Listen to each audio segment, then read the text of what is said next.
અને અત્યારે હું છું અહીંયા ઓરિયાવાળી વાડી ઉપર. તો દવા છાંટી હતી ઓરિયામાં. તે દિવસ પછી હું ઓરિયામાં આટો મારવા નતો આવ્યો. તો આજે જો અહીંયા ઓરિયા જોવા માટે જો આવ્યો આ છું. કુણા પાન જો એ છે ને, જા તે નવી ગ્રોથ છે. અને આ ઓરિયો હે ને એ વગર પાણીમાં થશે. બધી બાજુ એક જ સરખા છે અને આપણે ત્યારા કરીને વાવેલા છે.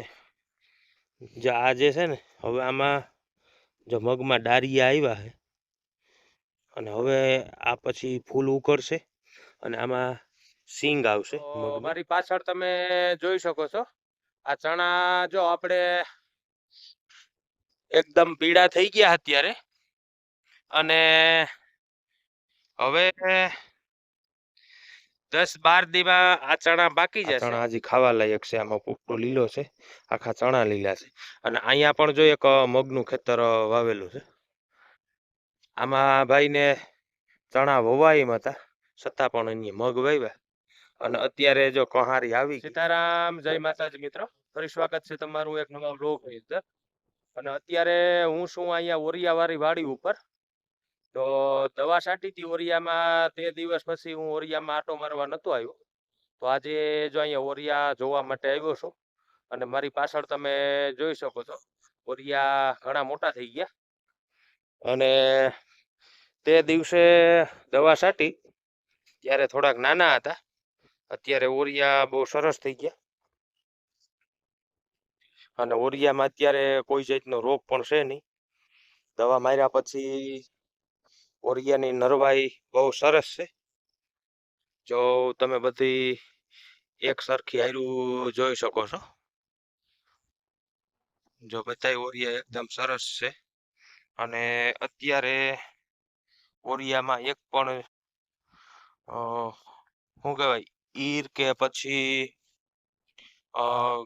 કોઈ બીજા જે આવે છે જે ઓલા ફૂદાણા અને ઉઠતા હોય એ પણ કંઈ છે નહીં. અને ઓરિયાની ગ્રોથ પણ સરસ છે. આપણે ઓરિયામાં એકવાર દવા છાંટી હતી રાજદૂતેથી, અને એ પણ રોગર નાખી હતી. અને એ પછીની અત્યારની ગ્રોથ બહુ સરસ જો તમે જોઈ શકો છો. અને એકદમ લીલો ઓરિયો છે. અને જો આ છે આપણા દેશી ઓરિયા કેળના.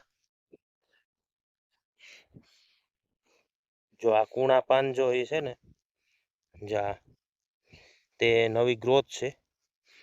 અને આ ઓરિયો હે ને એ વગર પાણીમાં થશે અને તે કમર સુધી જાય એટલો મોટો થાય. અને આમાં વાઢી લો તમે એટલે પાછો એ હતો એવડો થઈ જાય. એટલે આમાંથી 3 વાર 4 વાર એટલી વખત વાઢ નીકળે. અને આ ઓરિયા ચોમાસું આવે ને ત્યાં સુધી આમાંથી વાઢ ચાલુ રહી. અને પાંદડી પણ આવે. તો આ છે કેળના દેશી ઓરિયા, બરોબર. જો બધી બાજુ એક જ સરખા છે અને આપણે ત્યારા કરીને વાવેલા છે. ને હવે ઓરિયામાં ફરતે લાકડા બાંધી અને આપણે ઝટકો ચાલુ કરી દેવો, જેથી કરીને રોજ ને કોઈ આવે નહીં. નહીતર ઓરિયાને ખાય અને નુકસાની કરે. તો એ જોવા માટે જ આવ્યો તો કે ઓરિયા કવડાક થયા અને કંઈ નુકસાની છે કે નહીં. તો હવે ફરતો ઝટકાનો તાર બાંધી અને આપણે ઝટકો શરૂ કરી દેવો. તો અહીંયા જ આ બાજુમાં આપણે કાળા મગ વાવ્યા છે. મગ અત્યારે તો સરસ છે. હવે સિંગું આવે અને પાકે અને મગ થાય તો અહીંયા સાચા. કેમ કે પરવા તો થયા નતા. કેમ કે પરવા કહારી આવી હતી એટલે મગને કંઈ થવા નહોતું દીધું. અત્યારે પણ જો કહારીનો અવાજ મને અત્યારે સંભળાય, પણ તમને અહીંયા નહીં સંભળાતો હોય. કેમ કે અત્યારે જો અહીંયા પવન એટલો બધો છે અને કહારી પણ એક બે છે એટલે અવાજ બહુ ઓછો આવે એનો. આમાં કહારી છે ને આમ ઝીણું ઝીણું હાવ બોલે. એ અત્યારે જ્યાં ભરવાનું હોય ને, જ્યાં આ તિરાડ છે ને, એ તિરાડની અંદર કરી જાય અને એમાં એ બેઠ્યું રહે અને સાંજના પાછી બહાર નીકળે અને પછી કૂણા પાંદ હોય તો ખાય. પછી જે મગનો ફાલ આવ્યો હોય, સિંગ હોય, એ બધી વસ્તુ કહારી ખાય. અને જે આ જે છે ને, હવે આમાં જો મગમાં ડારિયા આવ્યા છે અને હવે આ પછી ફૂલ ઉકળશે અને આમાં સિંગ આવશે મગની. તો અત્યારે તો મગની ગ્રોથ એ સારી છે. સેજ કુકળનો ભાગ છે, કહીએ એવા મગ નથી, જે શિયાળામાં મગ થાય એવા મગ નથી. તો અંદાજે સરસ છે. અહીંયા ઘણા એવા મગ વાવ્યા. જો આ એક ખેતર છે, અહીંયા બે, પછી બે ખેતર જો આ બાંધીગલ દેખાય ને, મોટરસાયકલ પડી ત્યાં બે ખેતર છે અને 3 ખેતર અહીંયા છે. એક અહીંયા છે, એક આ ઓલું ખેતર છે અને એક પછી ઓલી કોરા છે. અને આ લાકડા ખોડ્યા એની ઓલી બાજુ પણ છે મગ. એટલે મગ પણ અહીંયા ઘણા ખેતરું વાવેલા છે. અને ઓરિયાવાળા આ 2 ખેતરું છે અને એક ઓલી બાજુ છે. અમે 4-5 જણા છે ઓરિયાવાળા, બાકી વધારે બધા મગ વાવ્યા. અને કહારી અત્યારે આવવાની શરૂઆત થઈ ગઈ. કેળની જગ્યા છે એ ઉનાળામાં ફાટી જાય, મોટા મોટા તિરાડ પડી જાય. એમાં માનો ને કે આપણો પગ હોય ને, એ આખો પગ તિરાડમાં આવી જાય ને, એટલી બધી જગ્યા ફાટી જાય અને એમાં અંદર કહારી રહી. તો આ વખતે પણ કહારી તો આવવાની જ છે. અત્યારે જો કહારીનો અવાજ આવે છે તો એ મગને ખાઈ જાય. એટલે આ વખતે પણ જો મગની મને તો સંભાવના નથી કે થાશે. પછી તો હવે ભાગની વાત છે, બરોબર. તો અત્યારે ઓરિયામાં કોઈ નુકસાની તો છે નહીં. અને હવે આમાં ઝટકો બાંધી દેવો, કેમ કે જેટલા પણ ચણાના ખેતરું આમ આગળ હતા એ બધાય નીકળી ગયા. અને ઘેડમાં જેટલા પણ રોજ હોય, નીલગાય હોય, એ બધાય ખાવા માટે ગામ તરફ આવે. આજે મારી પાછળ આ બાજુનો એરિયો છે ને, એ ઘેડ છે.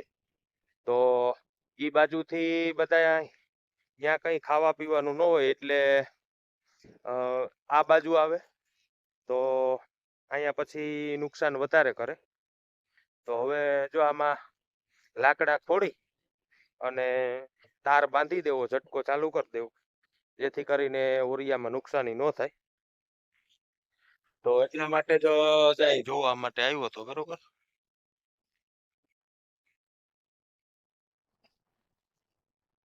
તો ઓરિયાવાળા ખેતર જઈએ એ પેલા આ ખેતર આપણે આવી જાય અને રસ્તામાં જ આ ખેતર આવે છે. તો મારી પાછળ તમે જોઈ શકો છો, આ ચણા જો આપણે એકદમ પીળા થઈ ગયા અત્યારે. અને હવે 10-12 દીમાં આ ચણા પાકી જશે. ક્યાંક લીલું પાંદડું છે અને પીડા પડી ગયા છે આખાઈ. આ ખેતરમાં આપણે દવા છાંટી હતી દેવાભાઈએ અને મેં, ત્યારે અમે વિડીયો બનાવ્યો હતો. એ વિડીયો આપણે ચેનલ ઉપર મૂકેલો છે, તો એ વિડીયો પણ જોઈ લેજો. અને ત્યારે એકદમ સરસ હતા અને બધી બાજુ એક સરખામ લીલા દેખાતા હતા. અને અત્યારે તમે ચણાની કન્ડિશન જોઈ શકો છો. બધી બાજુ જો પીળા પીળા દેખાય અને ક્યાંક ક્યાંક લીલો જે પાન છે તે દેખાય છે. અને આપણી બાજુમાં જ અહીંયા પણ ચણા પાકી ગયા છે અને ઓલી બાજુનો ભાગ છે એ પણ આવા જ થઈ ગયા. જેટલા પણ આ હારના જે ચણા છે તે બધાય આવા થઈ ગયા. અને જેટલું પાછળ વાવેતર છે એ થોડાક લીલા છે હજી. અને આ ચણા તો બહુ પાસ્તર છે. આમાં અત્યારે ફૂલ આવે છે અને પોપટા પણ આવે છે. ક્યાંક ક્યાંક પોપટો છે એમાં. હવે એ કેટલા થાય. આ ચણા તો બહુ પાસ્તર હોવાના હતા, એટલે એ ચણામાં તો કંઈ ન હોય. જો આપણે બધાય ચણા એકારે પાકી જાય અને એ પછી આપણે વાટવાનું છે. વાં જો એક ઘેરો બહુ લીલો છે, ત્યાં એકદમ ઘાટા પડી ગયા, તો જો એ લીલો દેખાય ત્યારે. અને 10-12 દી પછી એવો અંદાજ લાગે છે કે પાકી જાય, બરોબર. 10 દી ની આજુબાજુમાં આખા ચણા વાટવા પડે એવા થઈ જાય. અને ઉપરનો જે ભાગ હતો આપણો ચણાનો એ પાકી ગયો તો જો એ વાઢી લીધા છે. જ્યાં અહીંયા પાથરા પડ્યા, જ્યાં ઉપર છે એ, બરોબર. અને આ 10-12 દી લાગે તો માધવપુરનો મેળો આવી જાય ત્યારે આ ચણા આપણે વાટવા માટે તૈયાર થશે. અને આપણી બાજુમાં પણ જો થોડાક પાસ્તર વવાણ હતા એ ચણા, તો એ ચણા હજી લીલા છે અને હજી ખાવા લાયક પણ એમાં પોપટો છે. એ પીળા નથી પડ્યા હજી. અને હમણાં તડકો પણ બહુ પડે એટલે ચણાને બહુ નુકસાની કરે. તડકો ઝાર પડે ને ગરમીની, એ વધારે નુકસાની કરે. આ ચણા છે ને, જો અહીંયાથી આપણે અને આ બાજુવાળાને, આ ચણા હજી ખાવા લાયક છે. આમાં પોપટો લીલો છે, આખા ચણા લીલા છે. અને અહીંયા પણ જો એક મગનું ખેતર વાવેલું છે. આમાં ભાઈને ચણા વવાય હતા, છતાં પણ અહીંયા મગ વાવ્યા. અને અત્યારે જો કહારી આવી ગઈ એટલે મને તો હવે કંઈ દેખાતું નથી કે મગ થવા દે, બરોબર. હવે જે નસીબમાં છે એ થશે એના. આપણે ઓરિયા વાવ્યા છે. જો આ જે સામે જે દેખાય ને મશીન, એ ખેતર ઉપર આ રસ્તો છે, બરોબર. તો હવનો જે વિચાર હોય તે એ પ્રમાણે કરે અને યોગ્ય લાગે એ બધાય વાવે, બરોબર. હવે આ વિડીયો તમને કેવો લાગ્યો એ કોમેન્ટમાં કહેજો મિત્રો. અને આપણી ચેનલને સબસ્ક્રાઈબ કરી લેજો અને લાઈક, શેર અને સબસ્ક્રાઈબ તો જરૂર કરજો. ને આપણા વિડીયો બધા જોતા રહેજો. તો હવે ફરી મળશું એક નવા વિડીયોની અંદર. ત્યાં સુધી બધા મિત્રોને મારા જય માતાજી.